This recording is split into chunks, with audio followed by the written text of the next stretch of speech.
Good evening, Mr. and Mrs. First Nighter. This is your host, John Batchelder, welcoming you to your theater of hits. It's almost curtain time. Shall we go right in? This way, please.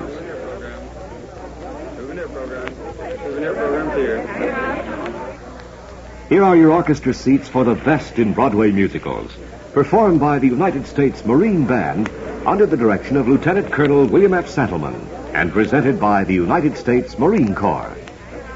For this performance, we offer another great Rodgers and Hammerstein musical score.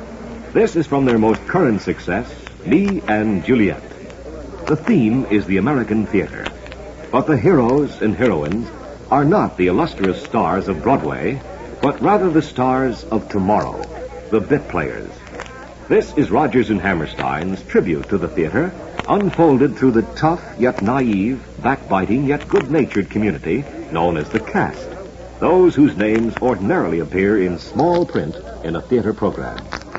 Now I see Colonel Santleman is on stage, the house lights dim, and now the refreshing and melodic strains of Me and Juliet.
Well done, Colonel Settleman and the Marine Band. That completes the first half of Me and Juliet.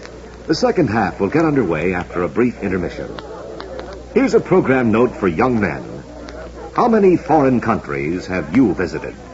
If you are the average young American, you may not have seen nearly so much of the world as you would like. However, United States Marines are continually on the go to strange, faraway places. Marines are stationed in Europe and the Mediterranean countries, where they may dine on the Rue de la Paix or bargain with merchants in the shadows of the Egyptian Sphinx. Marines serve on land, on the sea, and in the air. There is travel and adventure in store for you if you join the United States Marines. See your Marine recruiter now and find out how you can become a part of this famous triple threat team of world travelers, the United States Marines. You owe it to yourself to consider a career in this highly respected organization with its rich traditions. Serve your country and enjoy a career of travel and adventure. Be a volunteer. Be a Marine. The curtain will be going up shortly for the second and final act of Me and Juliet. Shall we return to our seats? And here we are, just in time. Colonel Settleman is raising his baton.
cast includes Rodgers and Hammerstein's Me and Juliet, as performed for you by the United States Marine Band under the baton of Lieutenant Colonel William F. Sattleman.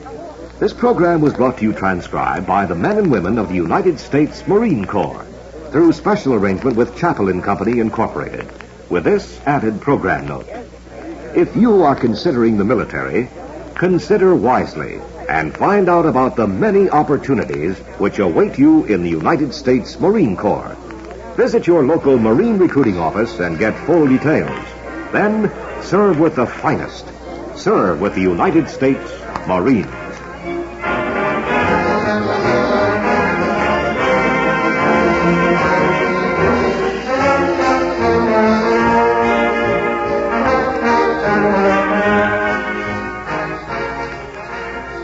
This is your host, John Batchelder, hoping you enjoyed Theater of Hits.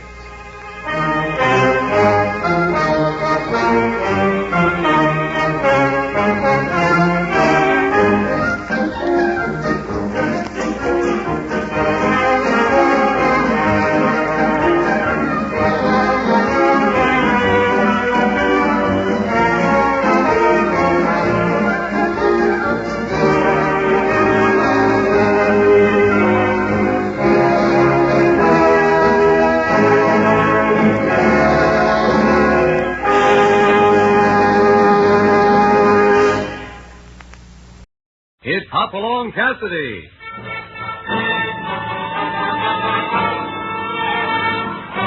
With action and suspense, out of the Old West comes the most famous hero of them all, Hopalong Cassidy, starring William Boyd.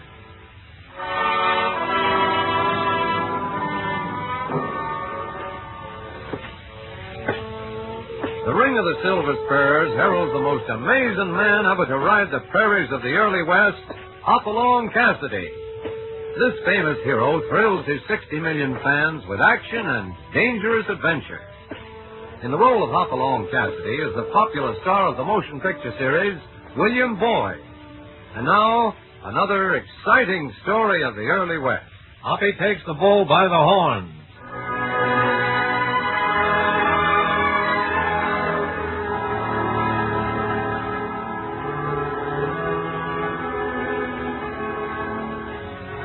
It's a lovely autumn day on the Bar 20 Ranch, one of those days when a nice hammock swung between two shady trees is the greatest contentment known to California Colson, pal of Hopalong Cassidy. But it so happens that Hoppy is doing the swinging while California relieves the cook on his day in town.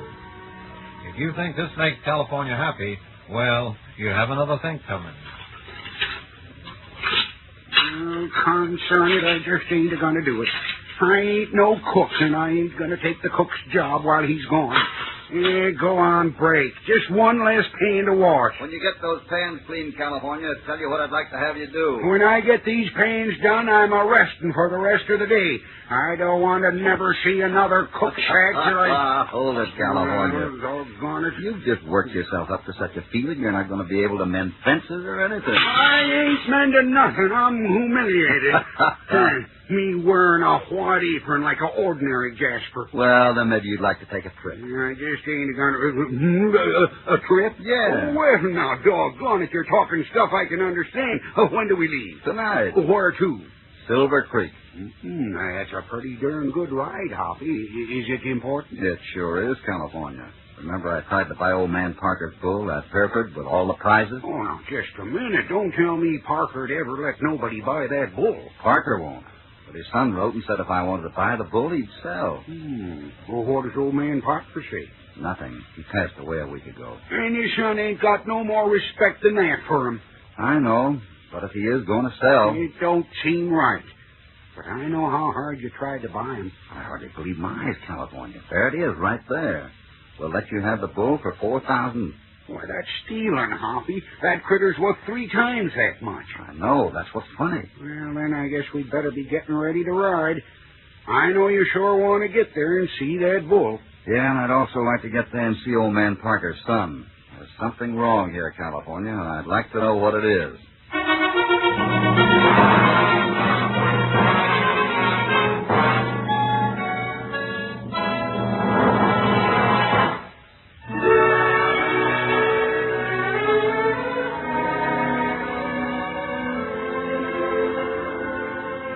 Hopalong has an offer to buy a famous bull which he has tried to buy for 2 years. The offer comes from young Parker, who took over the ranch when the father died. The price is $4,000. While Hoppy appreciates such a bargain, he also is suspicious about the whole thing. However, he draws the $4,000 from the bank in new $100 bills and heads for the Parker Ranch at Silver Springs. But I'm sick of hanging around this forlorn section of the country, Ruth. Let's take your share and go back to Denver, where we'll be happy. Look, Jack, out of respect for my father, I'd appreciate it if you'd stop hounding me to go. I was raised on this ranch. I love it. I love my father. Of course you did, but Ruth, we're married now. I'm your husband. Your first duty's to me. That's partly true, yes.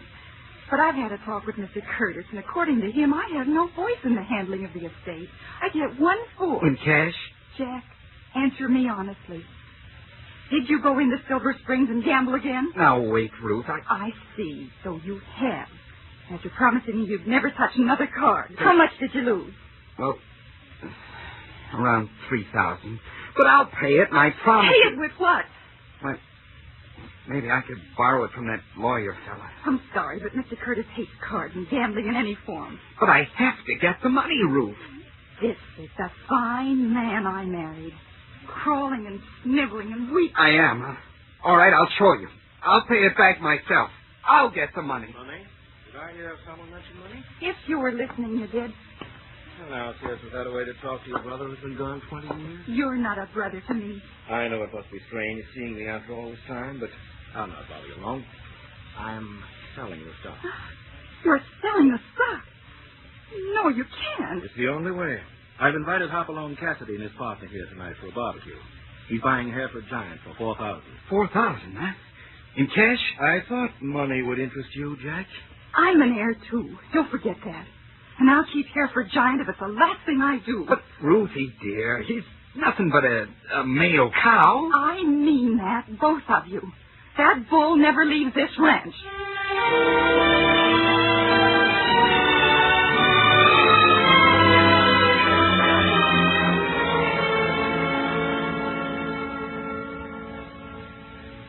I've been looking for you, Cassidy. You must have slipped by me. Sit down here in the patio a moment. Oh, how do you do, Mr. Curtis? As soon as we rode in, this young Parker fella grabbed us and made a deal. You mean he sold you the bull? That's right. I wish you'd have seen me first, Mr. Cassidy. I'm afraid there's going to be trouble over that deal. Well, now, it's legal, ain't it? No, you're in the right. But Ruth, the daughter, will never stand for it. That kind of makes a difference, Mr. Curtis. But a deal's a deal, and young Parker's got the money. You've already paid him? In cash. I have a bill of sale from him. I'm afraid this means trouble, Cassidy. Oh, here you are, Curtis. I've been looking for you. You didn't look soon enough. Now, look here. Am I the legal owner or not? Well, of course, it was your father's Don't wish. talk around the subject. Legally, yes, but morally you have You no... sell anything, huh? Well, if my buying the bull is upsetting you, The sale's legal, Mr. Cassidy, and it stays that way. I don't mean to interfere, Parker, but my position in this matter is one of importance. There's only one thing of importance, Curtis, and it's this. See? Money. $4,000. And more tonight when I sell those yearlings. Why, they ain't ready for sale yet, young fella. California, it's really none of our business. Yeah? Well, Curtis, while I'm busy, you might as well be a good host and show Mr. Cassidy and his friend the ranch. Yes. I'll join you at the barbecue. I want Mr. Cassidy to enjoy it. Enjoy himself? Like attending a hen. California. I've done all I can, Cassidy. I've been thinking a bit, Curtis, about this young Parker. Well, of course, you remember 20 years ago, a little misfortune. His wife left for the boy, and old man Parker raised the girl. She married last month in Denver, a city dude. Yeah, about this son. Where's he been? He says he's been in South America. Just come back the day before the father died. He should have stayed in South America, the upstart. Doesn't seem to have much affection for the ranch. Yep. We even suspicioned that maybe he wasn't really the Parker boy. But his sister and I asked him things that happened when he was just a little fella. And nobody, not one other soul, could have answered the questions we asked him. And he answered them? Right down to the time his mother dropped her wagon tongue on her foot and went around with a cast for a year. Then he remembers the big wind that blew the roof off the shed and killed his little pony. He even told us the name of the pony. Zippo was its name. Well, darn. If I ever had a son like him, I'd horsewhip some sense in his skull. Yep. That's how things are. I'm only telling you because I know you're an old friend of Parker Sr. That's right. And I don't envy you your job handling the affairs as they now stand. I'll go take another look at Hereford Giant. I'll join you after I get washed up. Then we'll be in time for the barbecue. Eat, eh? Well, now that's the first interesting thing I heard since we come. Uh-huh. And I got an idea, California. It isn't the last interesting thing.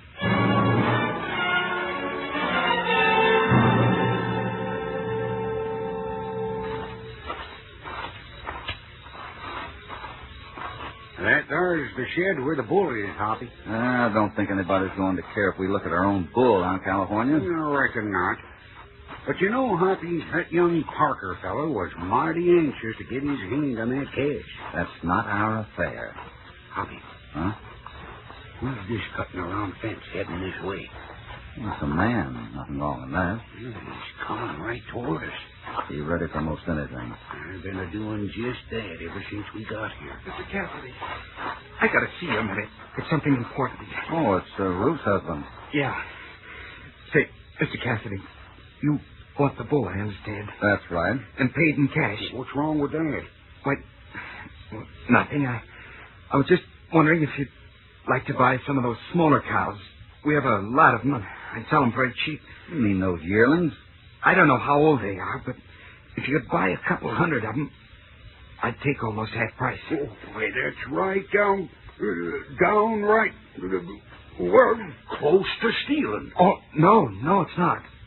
Ruth, my wife, owns some of this stock, and we want to go back to Denver. Why are you so anxious to make a deal out here in such a hurry? I just told you we'd like to get our share and leave. Well, I'll tell you what I'll do. I'll talk to Ruth, and if she puts a fair price on them, I'll... No. Don't say a word to Ruth. I don't want her troubled with such things. Well, young feller, there's something sour about your dealings. Yeah, California's right. I don't think there's any way we can get together on this. Very well. I trust you gentlemen enough to say nothing about my proposition. You can depend on it, unless... Unless what? Unless it becomes necessary. Now, excuse me, I want to take a look at that Hereford Giant. I'll be right back, California, and we'll get over to the barbecue. Right, Hoppy.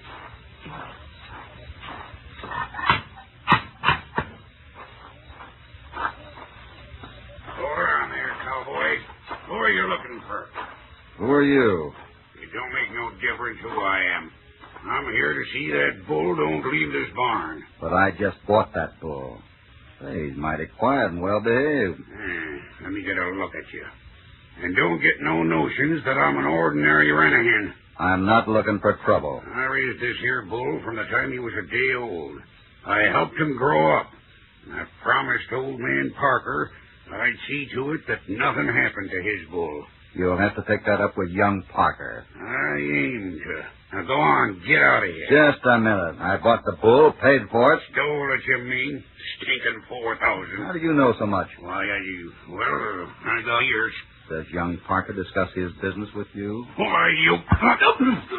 Here. What's going on? It's not going on. It's all over. What's the meaning of this, Hank? More than you think. There's them around here that's gonna wish they was never born. Believe me, Hoppy, this has been a nightmare since young Parker came.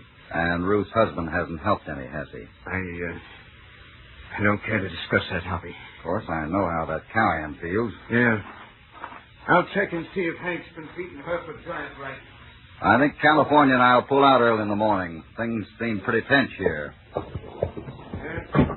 Plenty of hay. Enough to last him if Hank never comes back. Well, shall we walk over to the barbecue, Hoppy? Sure. California's waiting for us outside the farm. Oh, is he? Well, Hereford Giant is getting a little restless. Guess having the visitors is too much for him. Yeah. Maybe he'd rather be by himself. Guess so. Well, let's get our share of that barbecue, eh?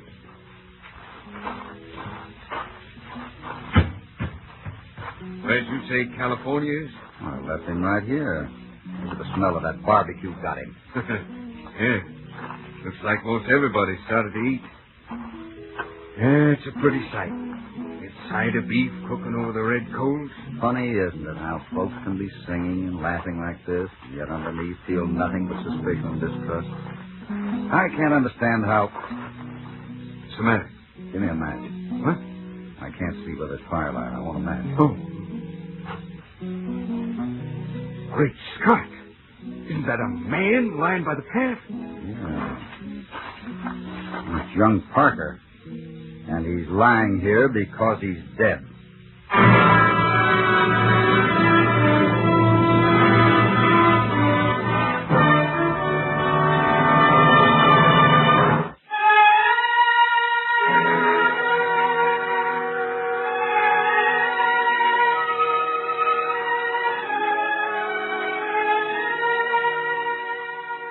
On the death of old man Parker, the son offered to sell Hoppy a prize bull for $4,000. Knowing what a wonderful buy it was, Hoppy rode to the Parker ranch, paid the $4,000, and immediately became involved not only in family feud, but murder as well. Young Parker was found dead behind a barbecue spit while members of the family nearby were enjoying the music. Day is just breaking as they all wait for the sheriff to arrive. Are you going to stay and help the sheriff, or are we heading for the Bar 20? I don't know, California. Since I found these letters on the body, there's some explaining to be done. You mean you ain't going to keep the boy? Maybe not. But he's got your money. The whole 4,000. He has? Well, what I mean is he had it. It's the same thing. It ain't your fault he got a knife in the back. Well, coming up the trail, right? Or He's sure beating the dust. I bet it's the sheriff. Oh, I can just tell from the way you're looking that you're planning to stay on, doggone it. Howdy, Cassidy. How are you, Sheriff? You didn't lose any time getting here. Well, I like to be punctual on each and every kill in the county. Voters like it that way. Where's the... The body? Right over here. I'm sure going to have my hands full, all right. Everybody's mad at everybody else. You might try finding the money, too, Sheriff. $4,000 of it. 4,000? Hey, that'd make a pretty good-sized wad. That's right. You won't find it on anybody. Whoever did the killing had to hide it fast. That'll look good around the barbecue patio. I'll look under every stone. If it's there, I'll find it. Hey, where are you going? To send a telegram. Telegram. Now, how in tarnation's that going to help? It may answer why a man named Parker would be carrying around mail belonging to a fellow named Lige Draper.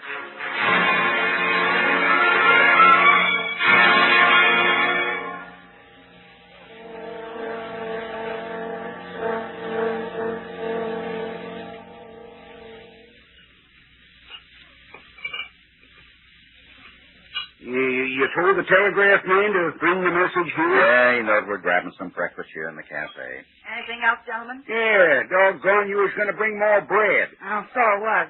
Forgot all about it. And how about that coffee? You ain't concentrating on your work, are you? Well, I ain't the regular waitress. I'm just doing this to help out. Started today. And you'll be going tomorrow if you keep this up. No, California. I'm a stranger in town. Maybe when you know me better, you'll think I'm a good waitress. Don't pay any attention to him. Oh, Hoppy, look, there's that telegraph feller. Yeah, looking for us, I guess. Yeah, I'll go get the message. I better go get that coffee before he starts complaining again. So you're new in town, are you? And I ain't too sure I like it. I work awful hard for what I earn. Is that so? Sure do, Mom. How about my steak? Here you are, Hoppy. Rip her open and let's see what it says. Hold your horses, California. Let's see now.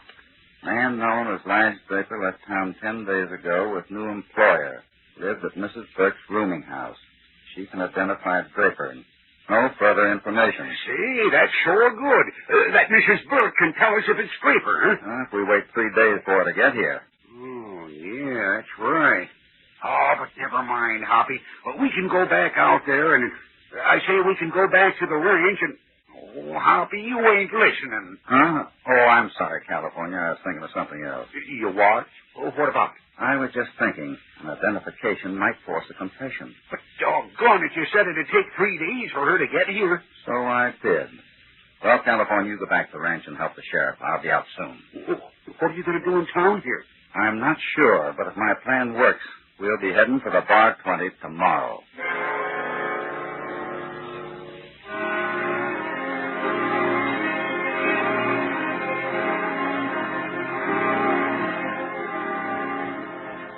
Yes, sir, California. I caught the hombre red-handed heading for the county line. Do you mean the fellow who took care of the bull, Sheriff? Yep, name's Hank, as much as he admitted he done it. Oh, I'm sure glad you cleaned it up so quick. Well, that's what they put me in office for. You can't fool the voters. Say, looks like Hoppy riding in.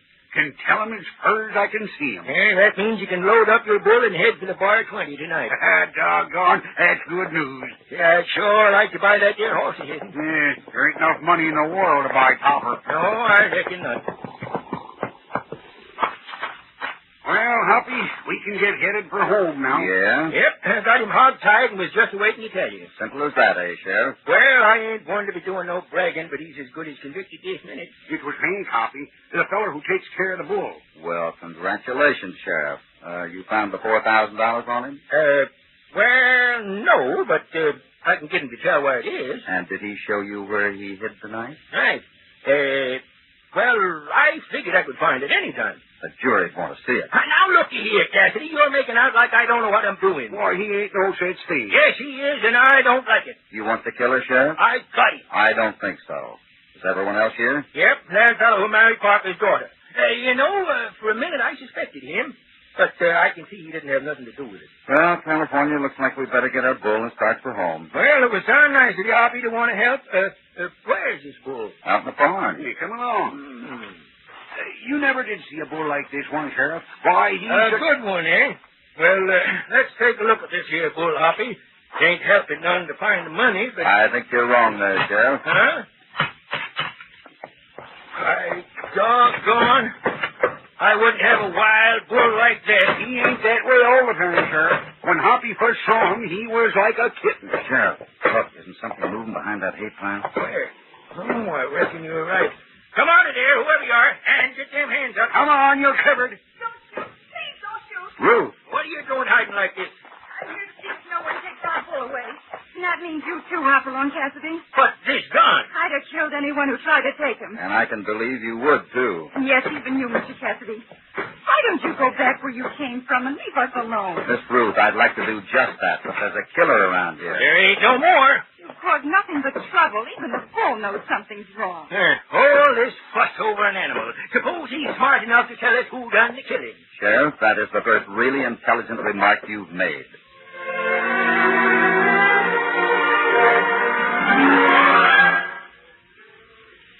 Well, if you got something to say, Hoppy, say it quick. Because me and Hank are heading for the jailhouse. I didn't kill him. You didn't like him? Well, neither did I. Does that make me a killer? Jack, please. If you'll let me say just one word before you go, Sheriff, and the rest of you folks let me have the floor a few seconds. Let's have no more of this nonsense. The sheriff has to leave and... I know. But before you go, Sheriff, here's a lady you'll all want to meet. Mrs. Burke runs the rooming house. Mrs. Burke. Mrs. Burke? Yeah? Would you step into the patio here and tell me if you see the man who came to your rooming house and offered Draper a job impersonating young Parker? I already see him. That man there. That's Curtis. Look out, Hoppy!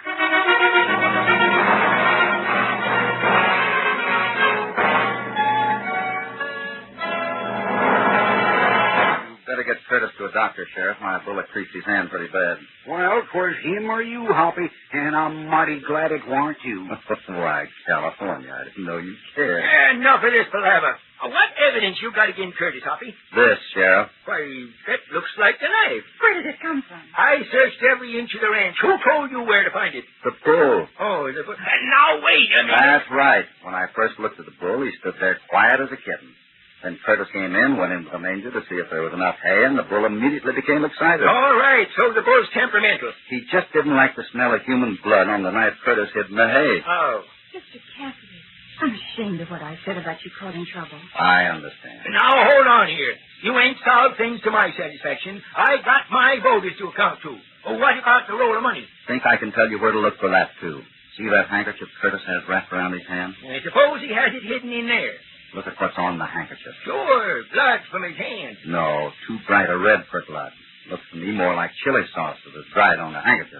I'm beginning to catch on. Reach down into that crock in the rock stove, California, and see what you find. Right. Whoever killed Draper had to get rid of the money fast. The handiest place was a big crock at the barbecue. Now, there ain't no good sense to all There's lots of sense to it. Curtis paid Draper to impersonate young Parker. Together, they sell out the ranch and divide the money. But Draper got greedy, and Curtis had to get rid of him. Hoppy, here's something all rolled up in paper. Yep. Well, wipe it off and put it in your pocket, California. We'll be the only folks in the West with garlic-flavored bills. Mr. Cassidy, I said I'd never part with Father's bull, but now... No, don't change your mind, Miss Ruth. He belongs right here. Sure, a smart animal, the way he helped solve the killing. Maybe you better run him in the next election. What do you mean by that? Now, looky here, you bow-legged cowboy. Think we better get going, California. Hey, Mr. Cassidy, you promised to get me back in time for the dinner run. Oh, Mrs. Birch, I want to thank you for identifying Curtis here. We'd never gotten a confession without you. I may need to call on you again when the judge likes his trial. Oh, sure. You'll find me at the cafe across from the telegraph office. What? I know we better get going, California. Come along, Mrs. Burke. Huh? Oh, sure. And, Sheriff, I hope you pay as good for me identifying Curtis as Mr. Cassidy here. It's a lot easier than waiting tables. What? Oh, I didn't know I could still blush.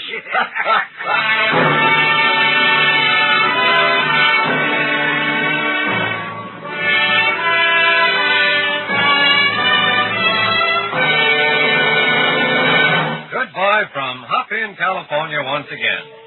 They're riding back to the Bar 20 now. I imagine they'll be sitting around an open fire telling all the other wives about this exciting escapade you just heard. And if things don't happen too quickly, maybe they'll enjoy a bit of quiet ranch life. If you'd like more of these two-gun adventures of Hoppy's, don't forget, you can see him in the fine Hopalong Cassidy pictures at your local theater. Meanwhile, don't forget to tune in next time Hopalong rides the airwaves to bring you more action out of the thrilling Old West. Hopalong Cassidy, starring William Boyd, is transcribed and produced in the West by Walter White, Jr. Hoppy Takes the Bull by the Horns was written by Howard Swamp. All stories are based upon the characters created by Clarence E. Mulvey.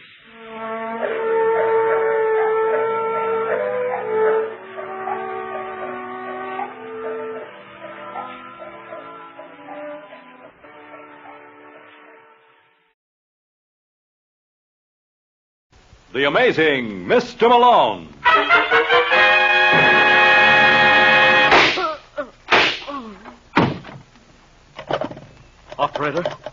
Operator, get me the office of John J. Malone. The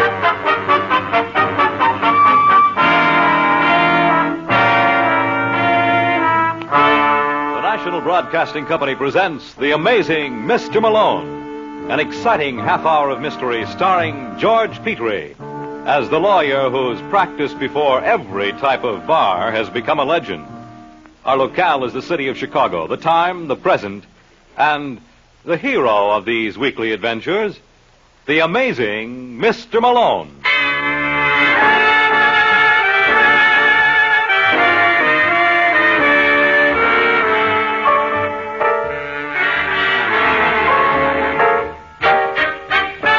Malone's the name, John J. Malone, attorney and counselor at law. Tonight, in our study of the cliche, let's take a gander at hard work never killed anyone. You can never prove that by Danny Braden. Danny is the dark-haired boy in a small furnished apartment on Chicago's South Side. Danny is what is known in the trade as a solitary drinker, and he's just made an amazing discovery. Your liquor goes a lot further that way. Danny. What the devil do you want, Thelma? Well, I don't want to nag you, darling. Certainly giving a darn good imitation. I only meant... What's the matter? You deaf? See who that is. Sure, darling. Just a minute, I'm coming. Yes? I'm looking for a Danny Braden. What do you want with him? I'm an old buddy of his from L.A. Just tell him it's Jack Bucktel. Well, what are you doing here? Oh, hiya, Danny. Good to see you. What do you want, Bucktel? Now, is that any way to talk? Your little girl here would think you weren't glad to see me. She'd be right. That's gratitude for you. And to think the minute I stepped off that bus, I made tracks right over here. Shouldn't have bothered. Was no bother at all. How you doing, Danny? Swell. You don't look it. Well, you know me, Buck. I never believed in being ostentatious. Can you use $100,000? Are you kidding? Darling. Shut up. What? Where can we talk? What's the matter with this? Two things. One, you haven't invited me in. What's the other? Her. They're both no problems. All right, Thelma, go take yourself a walk. No. You're going to get mixed up in something. Don't you understand English? Oh. I'll make it a nice long walk, like from here to Evanston. Well, All right, Danny. better call me before you come home. I like a girl who can mind. Sit down. Thanks. You, said something about 100 grand? Oh, not so fast, Danny boy. There are one or two things we got to iron out first. Such as? I got to be protected. Okay. Then, sign right here. What is this? Just a little agreement that we split 50-50 on your income for the next 10 years. You think I'd be stupid enough to sign this? Why? What do you got to lose? Well, if I went to work, you... You wouldn't do a thing like that. Don't be so smart. Let's not kid each other, Danny. I know you from a way back. You got no more intention of doing an honest day's work than I have.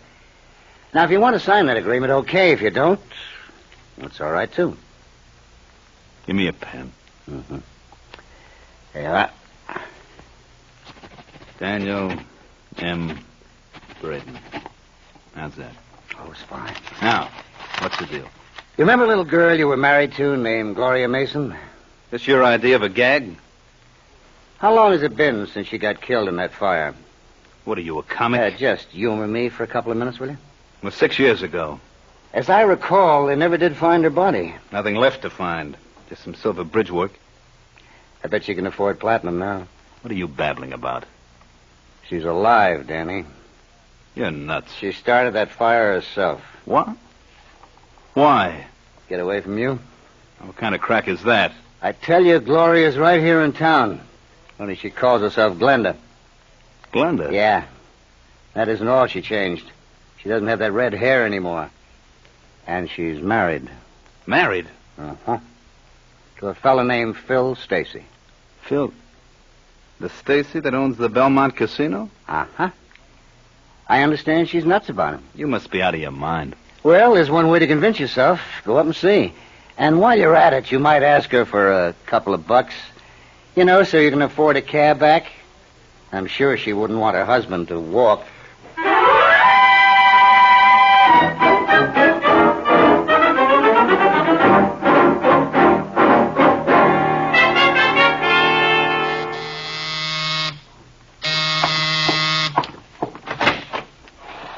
Yes? Well, what do you know? What? I never would have believed it if I hadn't seen it with my own eyes. Look, mister. What's the matter, Gloria? Don't you recognize your one and only? It's Danny. If you don't get out of here... What'll you do, scream? Yes. Then go right ahead. Phil! Phil! Of course, we both know he isn't home. I made sure of that. Now, look, mister. I don't know who you are. Oh, now, Gloria. You couldn't have forgotten all we meant to each other? I don't know what you're talking about. Well, maybe I know a way to show you. Does that bring back fond memories? What do you want, Danny? I knew it would ring a bell. What do you want? Only what's mine. You. No. Oh, now you're my wife, honey. You don't know how I missed you. I'm sure you found someone else to beat up. Oh, now, Gloria. Oh, I beg your pardon, Glenda. There never was anyone like you. Well, what do you say you pack your bags and I'll take you home? Let me go. Oh, come on, sweetie. You'll love it. Once you get used to the bugs. What are you after? I told you. You. I only hope Phil won't be disappointed. You're not going to say a word to him. I'll kill you if you do. Well, he's bound to find out. After all, he thinks he's married to you. How much do you want? Now, you think I came here for money? How much do you want? I never thought of it like that. But, if you'd rather stick with Phil, why, far be it from me to interfere with your happiness. Let's make it $5,000. That's a nice round figure. Don't be a fool. Where would I get it? Oh, it doesn't have to be cash, honey. I'll take your check. I'm sure you wouldn't stop payment. How do I know you won't be back again? Of course I will, Glenda. You're my wife. Now, what kind of husband would I be not to drop by when I'm in the neighborhood? And I intend to be around real often.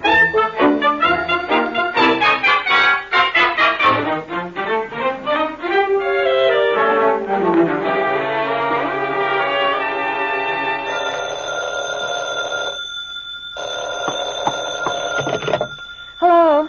Oh, Thelma. How goes the battle? Who is this? Jack Buxell. Is Danny around? Just a second. It's for you, Danny. Who is it? Mr. Bucktel. Hello. Hiya, Danny. Fine. How'd you make out? How'd I make out? I understand you were up to see Mrs. Stacy this afternoon. Where do you understand that from? Oh, I got ways and means at my disposal. How did we do? We didn't do. I don't get you, Danny. Very simple, Buck.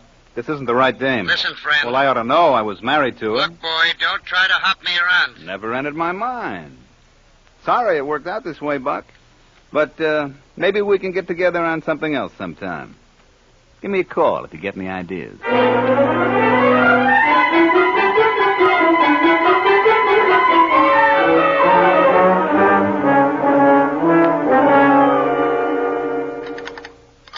Some more coffee, Glinda? What? I asked if you wanted some more coffee. Oh, no, thanks, Phil. What's the trouble, baby? Trouble? We haven't said 2 words since we sat down. Well, I've got a slight headache. You want some aspirin? No, I'll be all right. Maybe if you ate something. I'm not hungry. You haven't been hungry for a week. If you don't stop picking on me...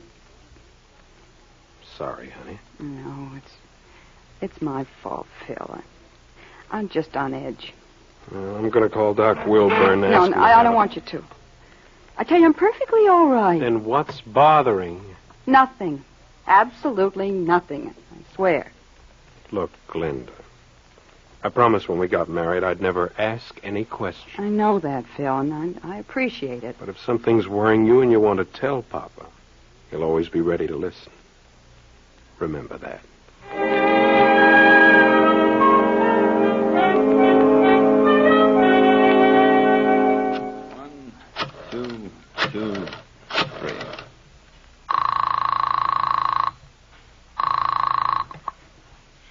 Hello? Hello, Doris. This is Danny Braden. Oh, hiya, Danny. My missus there?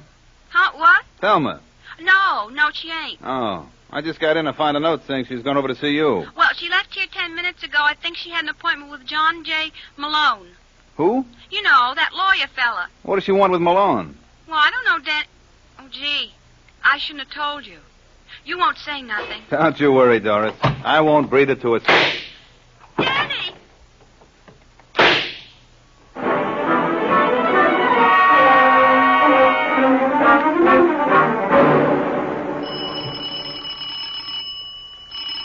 Just a second. I said just a second. Yeah? I'm looking for John J. Malone. Have you tried the Prescott building? I understand he's got an office there. His secretary told me he's never in. Oh. And then she said if it was real important, I could find him here. She's just a great big blabbermouth, ain't she? Uh-huh. Skip it. Come on in, Mrs. Oh, Braden. Thelma Braden. Sit down. Well... You don't have to worry. I won't bite. I left my uppers in my other head. What? Don't try to figure it out. It's not worth it. What's your problem? Problem? There must be an echo in here. Well, I'm sorry, Mr. Malone. It's just that I'm nervous. Why? Well, I've never done anything like this before. Danny would kill me if he knew. Danny, I take it, is your husband. Yes. Want a divorce? Oh, no. Then what is it? Well, you see, I married Danny 3 years ago after his first wife died in a fire. Well? Well, just for the sake of argument, suppose she didn't die. Suppose she was still alive. Well, then she's still his wife. It doesn't matter. Oh, don't stop on my account, Malone. Didn't your mother ever teach you to knock, Lieutenant? She also taught me not to be noisy. Sit down, Lieutenant. Thanks, I will. Look, Brooks, I happen to be very busy. And you're going to be a lot busier before the day is over. Pay no attention to him, Thelma. I'm afraid she's going to have to. I'm with the police, Mrs. Braden. What? How did you know her name was Braden? Oh, you'd be surprised what I know about her. She's 31, blonde, and recently widowed. Widowed? All right, Sidney, what are you getting at? Her husband was murdered an hour ago. No. Yes. You're lying. You're making this all up. Ah, you know better. Are you accusing her? Uh-huh. Oh, no. Oh, I wouldn't worry, Thelma. Didn't they tell you Malone was amazing? Why, with him on your side, all you can possibly lose is your life. Ain't that a comforting thought?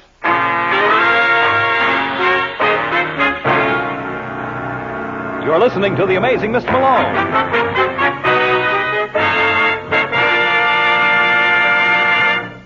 It's the Silver Jubilee on NBC. East and West meet as Mr. Moto moves swiftly against those who would corrupt and destroy freedom-loving people everywhere. On the national front, Martin Caine, Private Eye, will find himself involved in plenty of action as he becomes involved in whirlwind adventures beginning July 1st.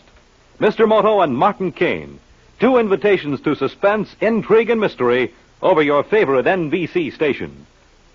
And now, back to the amazing Mr. Malone.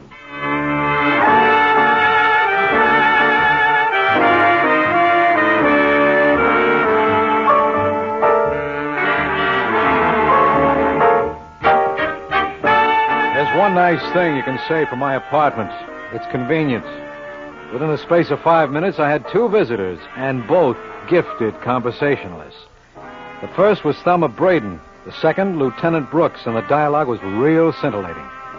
Then Brooks got started on a monologue. That's when the party got dull. It's my duty to warn you, Mrs. Braden, that anything you say may be used in evidence. Why don't you shut up? Can't you see she's in a state of shock? Thelma, Huh? can you understand me?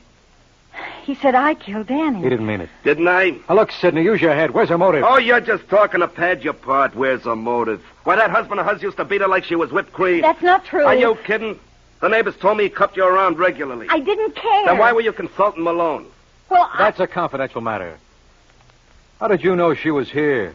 my friend must have told him. You mean Doris? You're right. Now, listen to me, Thelma. Remember that matter we were discussing before he walked in? What? Well, you know about this girl you knew whose husband thought she was dead? The girl I knew. Yeah, the one who was supposed to be burned in that fire. What was her name? I can't think. You've got to, Thelma. Look, is this a private game, or can a stranger take a hand? It's private. It's Stacy. Glenda Stacy. Phil Stacy's wife? I don't know. Well, I'll check. You go along with Brooks now. You mean I can have her? Don't get your hopes up, Lieutenant. She's only for a lend. I'll be back for her after I look up another prospect.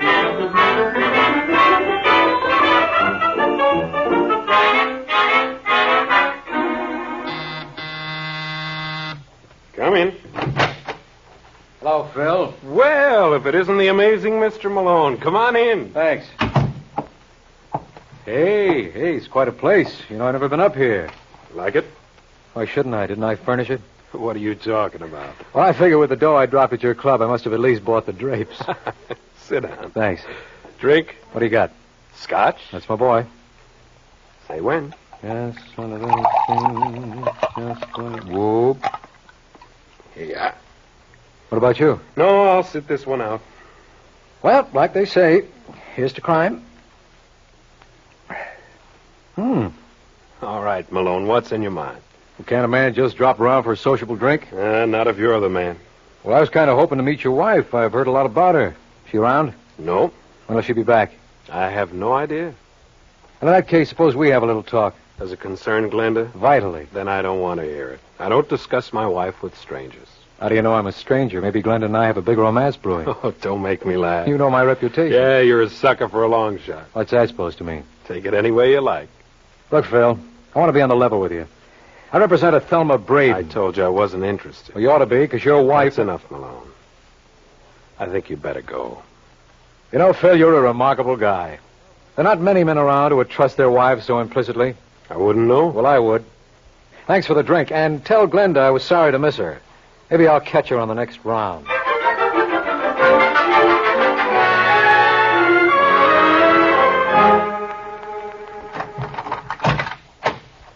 That you, Glenda? Yes, Bill? Look here. Let me help you with those packages. Oh, thanks, darling. How do you feel? Oh, much better. Good. Would you like a drink? I'd love it. You sit down right over here, and Pop will take care of it. Did you bring the evening papers? Oh, I forgot. Oh, it doesn't matter. All the news is bad. Which reminds me, John J. Malone was up to see you this afternoon. Who? You know, a lawyer. But he's representing Thelma. What did he want? I didn't give him a chance to say. Hey, don't you want your drink? What did he say, Phil? I told you I wouldn't listen to him, but I will to you. I don't understand. Look, baby, you know our deal. I never asked you about anything, but if you're in a jam, I want to know about it.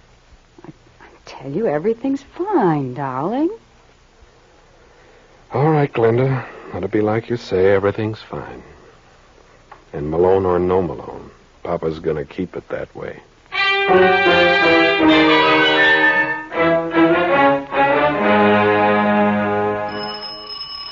Tom. Mr. Malone? That's right. I'm so glad to find you in.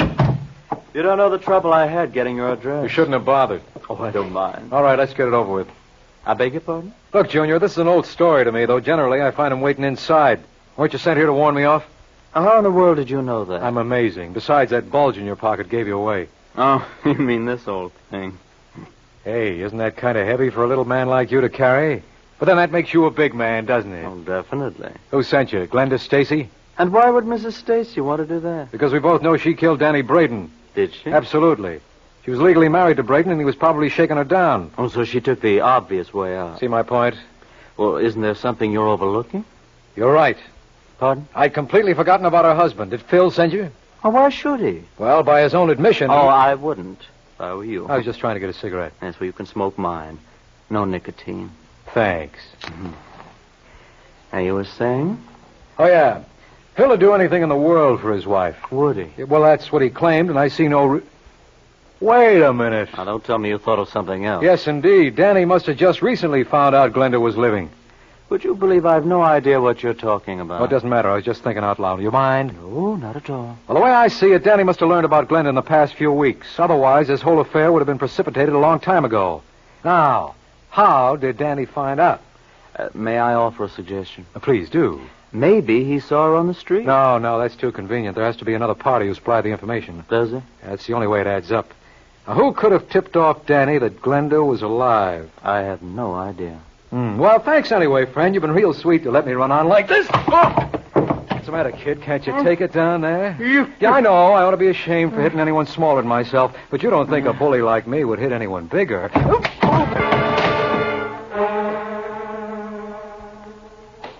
C-O-N-C.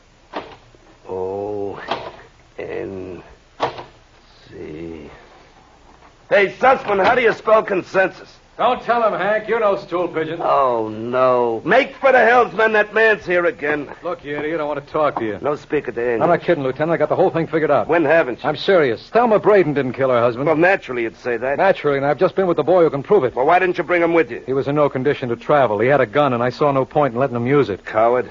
Who sent him? Well, I wouldn't say, but I'd be willing to hazard a guess. All right, let's hear it. Try and stay with me. Now, Danny Braden was blackmailing Phil Stacy's wife. Why? Because she was really Danny's wife. She was never legally married to Phil. And this couldn't possibly be as confusing as you make it sound. Well, if you think it's rough, wait till you hear the rest. Danny thought she was dead. Recently, he learned she was alive. Now, that information had to come from someone. Who was it? Well, you tell me. I'm the schlemiel, remember? Okay.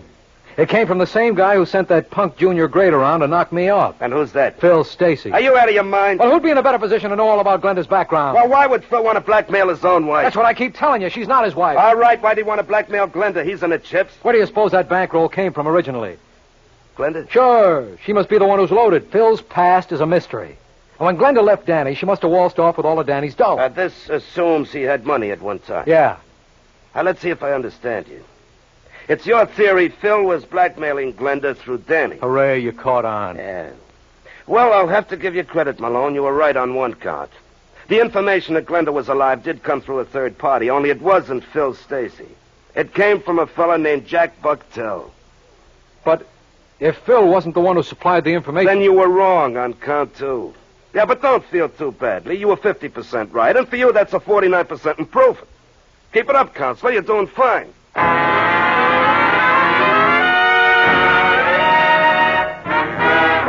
You are listening to The Amazing Mr. Malone.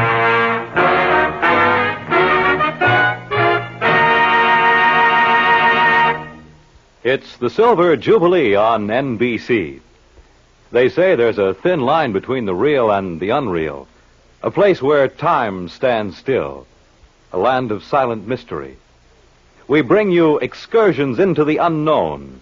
Journeys into the future and through the shadow-filled corridors of the minds of men on Dimension X, a program designed to bring you the unusual. Tom Conway brings us back to reality as the debonair gentleman adventurer Simon Templar, who finds suspense and mystery awaiting him as the Saint. And here's another program note. Be sure to hear Martin Caine, Private Eye, beginning on this station July 1st, and featuring the well-known screen star Lloyd Nolan. Dimension X, The Saint, and Martin Caine, 3 top programs designed for your summer entertainment over NBC, where the chimes are. And now, back to the amazing Mr. Malone.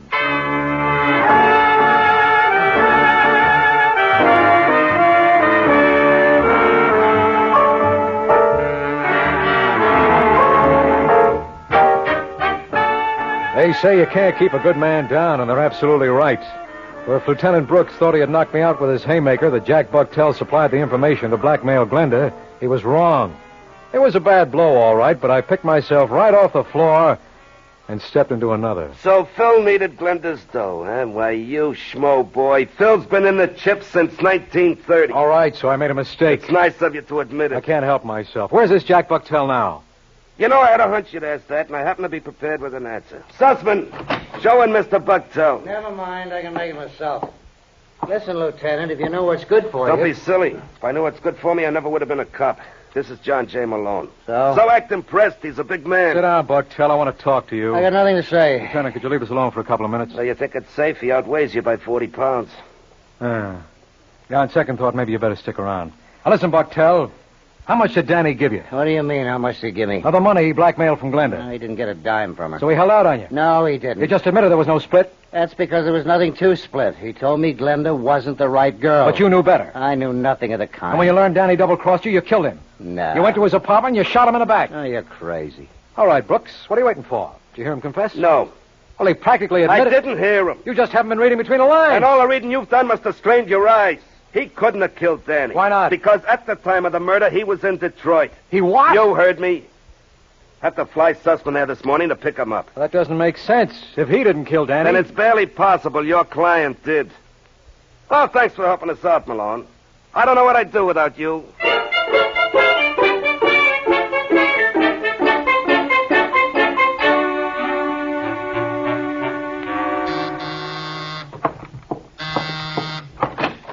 Yes. I bet you're Glenda Stacy. I beg your pardon? My name's John J. Malone. Didn't your husband tell you I was around earlier today? No, he didn't. Well, I was. Unfortunately, I missed you. Well, what can I do for you, Mr. Malone? Well, you can invite me in. I think that'd be a mistake. Oh, hi, Phil. I didn't see you. It's pretty obvious. What do you want, Malone? Well, I just dropped by to apologize. Apologize? Yeah. Can I come in? All right. Thanks. This lovely place you have here, Glenda. Glenda? Well, I feel I know you so well. After all, I've heard so much about you. All right, Malone, what do you want? You were much more hospitable this afternoon. You invited me to have a drink, remember? What do you want? I guess I'll have to buy my own. I don't know where the money's going to come from. Gee, get to the point. Well, as I started to tell you, I represent a Thelma Braden. I think you better leave us alone, Glenda. No, I want to hear this. I don't blame you, lover. It's pretty good yarn. You see, Thelma was married to a boy named Danny. You don't have to go into that. We read it in all the papers. Not all, Phil. You see, Thelma wasn't really married to him. Legally, he was still Glenda's husband. What? That's a lie. You should have told him, lover. Look, Malone, what are you trying to hand me? You folks have nothing to worry about. With Danny dead, there's nothing to prevent you from getting remarried. I don't like those kind of jokes. It's no joke, Phil. But I did do you an injustice. Some gunzel came up to my apartment early this afternoon, and like a fool, I jumped to two conclusions. One, that you sent him. Now, look, Malone. Just hear me out. I also came up with a weird theory that you were behind a blackmail plot to shake down Glenda. Are you out of your mind? I must have been. Lieutenant Brooks told me you were the one with the money. I didn't take his word for it, so I checked with your bank. He was right. Where do you get I know. I got my nerve. They told me something else. That in the last month, Glenda here issued 4 checks to Danny Braden. I know about that. No. Sure I did, baby. He's telling the truth, lover. He saw the endorsement. So, being the kind of man you are, naturally it took steps. And all of them in the direction of Danny Braden's apartment. No. Then later you sent that punk around to scare me off when you thought I was going to hang Danny's murder on Glenda. Are you trying to say I killed him? I thought I did. Well, you know... Lieutenant! He wants to slug me. I wish I hadn't come in so fast. Go on. You're too big a ham to miss a cue. Now fool the public and act like a policeman.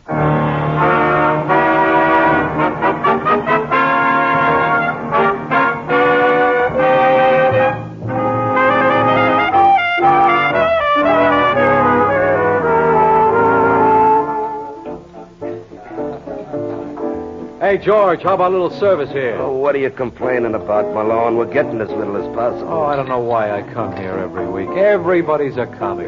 Listen, Malone. What do you want? How did you know Phil killed Danny Braden? Well, it all came down to the process of elimination. Mm-hmm. You had a cast-iron alibi for Jack Bucktel. So that took care of him. And as far as Glenda was concerned, it wasn't in character for her to commit murder, or she would have done it long ago. Look what she went through to get away from Danny. And then when he turned up again, She paid him off. Well, maybe she got tired of that. Never. You know, the first touch is always the hardest for a blackmailer.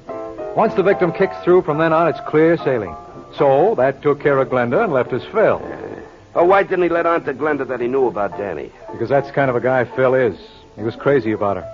If she thought she was keeping something from him, he wasn't going to let on. Now, does that take care of all your questions? No. This is all well and good about the process of elimination, but there's one party in this deal you overlooked. Who? Your client. Why couldn't Thelma have been guilty? Because you made the pinch. Well, you were right last week, so now it had to be my turn. After all, I'm the one who's amazing. Good night, Lieutenant.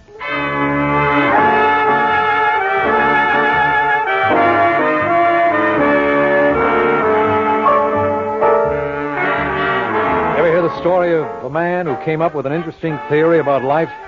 Then one of his friends shot it full of holes. As a lawyer, I can tell you it was murder. I'll fill you in on the gory details next week, so why not pick me up at my office at the same time? I'll be waiting for you. Good night. George Petrie was starred as John J. Malone with Larry Haynes as Lieutenant Brooks. Our program is written by Eugene Wang and directed by Richard Lewis. The Amazing Mr. Malone is based on a famous character created by Craig Rice and produced by Bernard L. Schubert. The events and characters in this story were entirely fictional, and any resemblance to persons living or dead is entirely coincidental. Fred Collins speaking. The Amazing Mr. Malone has come to you from New York. Stay tuned for The Man Called X, next over most NBC stations.